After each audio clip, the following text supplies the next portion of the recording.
Hello everyone, welcome to our YouTube channel Shiksha Alliance. Today we are going to start our daily current affairs session in which we will cover important news from several newspaper, PIB and various government sources. So let's begin our session. Our first topic is Decentralized Autonomous Organization DAO. तो हम जानेंगे Decentralized Autonomous Organization DAO के बारे में. Decentralized Autonomous Organization are transforming the digital world by operating without central control, governed by smart contract and consensus. जो decentralise autonomous organisation डाउ है, ये ट्रांसफॉर्म कर रहा है डिजिटल वर्ल्ड को, ऑपरेट करता है ये बिना कोई सेंट्रल कंटेंट के और गवर्न किया जाता है इसको स्मार्ट कॉन्ट्रैक्ट और कंसेंसस के माध्यम से. इसके बारे में हम जान ले. Decentralise autonomous organisation are digital entities operating on blockchain technology. They function without central control, govern by smart contract and the consensus of member. जो डिसेंट्रलाइज ऑटोनोमस ऑर्गेनाइजेशन होता है, ये डिजिटल इंटाइटीज होता है, ये ऑपरेट करता है ब्लॉकचेन टेक्नोलॉजी के ऊपर, ये काम करता है बिना कोई सेंट्रल कंसर्न के और इसको गवर्न किया जाता है स्मार्ट कॉन्ट्रैक्ट के माध्यम से और जो कॉन्सेंसस होता है मेंबर का उसके द्वारा. मकसद क्या है इसके पीछे का? Idea is to create self sustaining community driven entities govern by smart contract on blockchain network. Idea इसके पीछे का है कि क्रिएट किया जाए एक self sustaining community driven entities को जो गवर्न करेगा जाएगा स्मार्ट कॉन्ट्रैक्ट के माध्यम से ब्लॉकचेन नेटवर्क पर. जिसको एग्जांपल इसका क्या है? एक जो का एग्जांपल है डाओ का, जैसे कि डिसेंट्रलाइज फाइनेंस डेफी हो गया, जैसे कि आपका मेकर डाओ है. मेकर डाओ का उपयोग किया जाता है होल्ड करने के लिए टोकर को, और ये प्रपोज करता है और वोट करता है चेंजेस को लेकर प्रोटोकॉल पे, इन्फ्लुएंस करता है ये डिसीजन को लेंडिंग और बोरोइंग सर्विस को लेकर बिना डिपेंड किए हुए ट्रेडिशनल बैंक के ऊपर. इससे क्या होता है, जो बैंक का डिपेंडेंसी है वो खत्म हो जाता है. यूज केस की अगर इसकी हम बात करें, global financial ecosystem platform like Compound and Maker DAO enable lending and borrowing.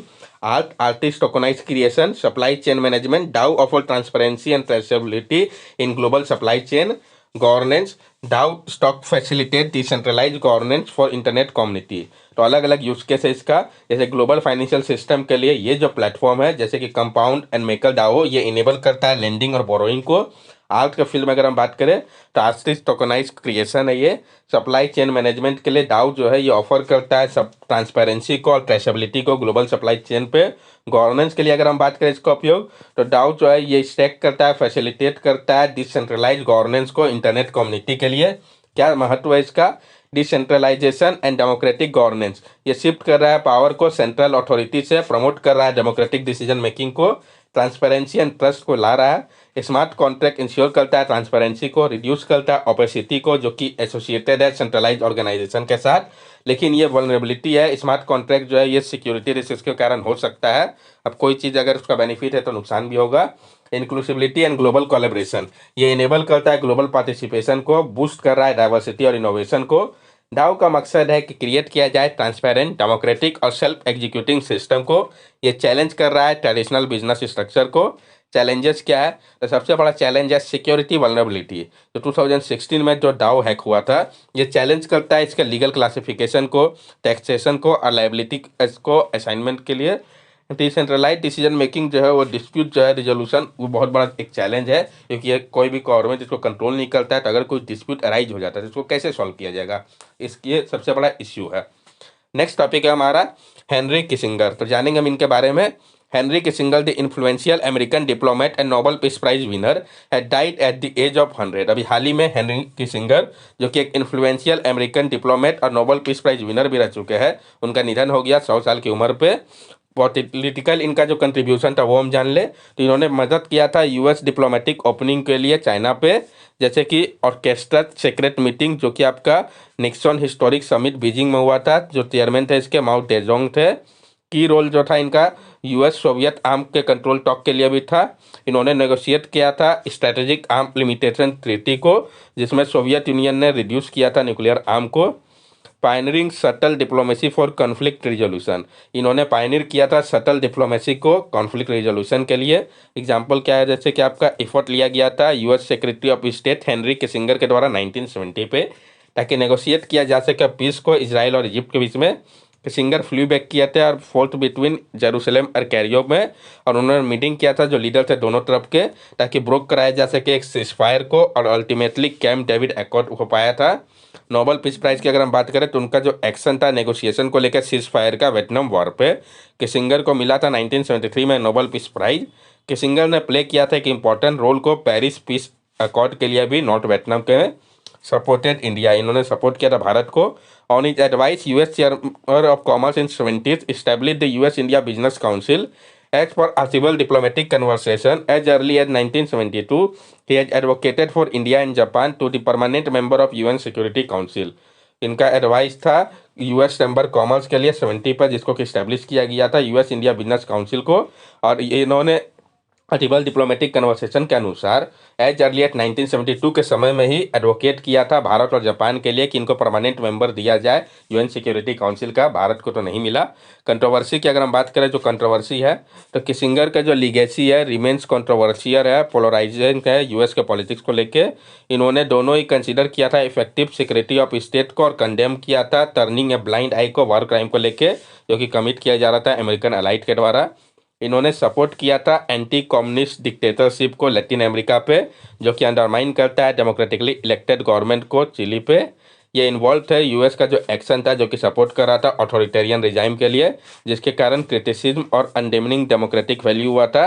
इन्होंने सेंड किया था वेपन को पाकिस्तान के डिक्टेटर को, जिनका रिजाइम ने स्लॉटर किया था रेसिडेंट को, जो कि अब बांग्लादेश में है। नेक्स्ट टॉपिक है हमारा periodic labour force survey, PIB के मुझे इंपॉर्टेंट टॉपिक है, जानेंगे इसके बारे में। Periodic Labor Force Survey Quarterly Bulletin for July to September 2023 highlight key employment indicator in urban area। जो आपका पीरियोडिक लेबर फोर्स सर्वे है का क्वार्टरली बुलेटिन है जुलाई से सितंबर 2023 का, इसमें हाईलाइट किया है जो की एम्प्लॉयमेंट इंडिकेटर है अर्बन एरियाज के लिए। तो अनएम्प्लॉयमेंट रेट की अगर हम बात करें, decrease to 6.6 for individual age 15 year and above, ये गिर के 6.6% हो गया इंडिविजुअल के लिए जिनका एज 15 ईयर या उससे अधिक है। Labour force participation rate increased to 49.3%, indicating a growing percentage of people in the labor force।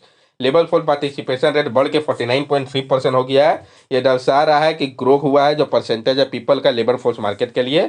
Worker population ratio WPR grew to 46%, reflecting A rise in percentage of employed person in the population. जो worker population ratio है ये भी बढ़ा है, 46% हो गया है। ये दर्शाता है कि राइज हुआ है परसेंटेज में जो एम्प्लॉयड पर्सन है पॉपुलेशन में।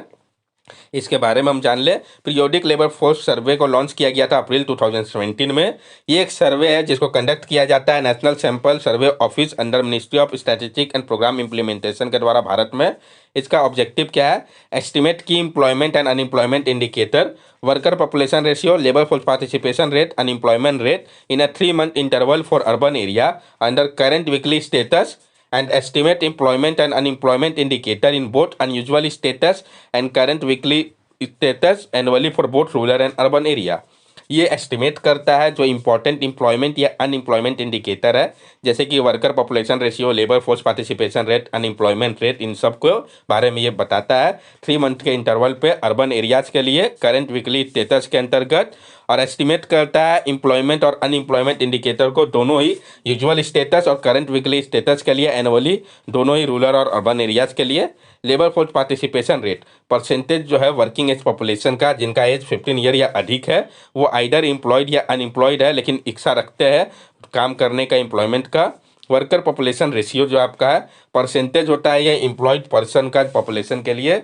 अनएम्प्लॉयमेंट रेट क्या है? Percentage of person unemployed among the person in the labour force.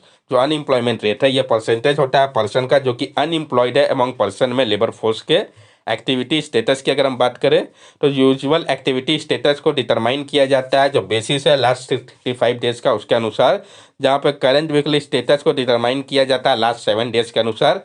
जो टाइप है एक्टिविटी स्टेटस का, तो सबसे पहला प्रिंसिपल एक्टिविटी स्टेटस, ये प्राइमरी एक्टिविटी स्टेटस है जिसमें कि पर्सन स्पेंड करता है रिलेटिवलिटी लॉन्ग टाइम को, मेजर टाइम क्राइटेरिया को ड्यूरिंग लास्ट 365 डेज का।